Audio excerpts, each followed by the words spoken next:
This is a Fox News alert. The FBI stepping in to help with the nationwide manhunt for the suspected killer who gunned down the CEO of UnitedHealthcare.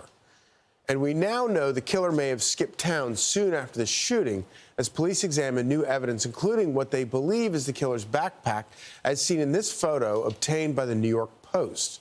Retired FBI agent Scott Duffey joins us now. Agent Duffey, good to see you this morning. I can't help but sort of get the sense that maybe NYPD, they have a lot more information than we realize at this point. Yeah, good morning, Charlie. Thank you for having me on. I would totally agree with you in that assessment. And law enforcement keeps things close to the vest, and they're providing information. And of course, any information that's going out to media through leaks or whatever, those are just enough in order to keep this investigation in the public's eye.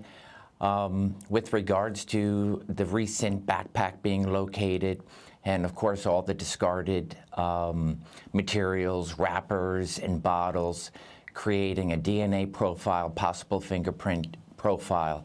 And then of course all the information that's coming in through the public where names are probably being provided to them, and those names are just not being given to the public because they have to make the connection. Is that the individual that was at the crime scene?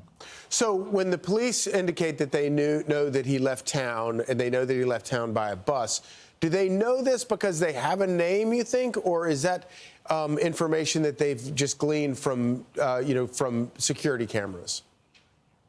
I would say it could be both, but more so because of they are following every footstep, and just from what we are seeing with regards to the video footage that's being provided to us, that they are able to make a pretty good assessment. Hey, he went in and he didn't come out of that bus stop.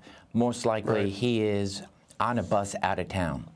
So when this first happened and we first saw the video of it, you got the impression that this guy was somebody who was very practiced at. This was a very professionally done job, but then it looks like there were a lot of mistakes made. What is your hunch about all that?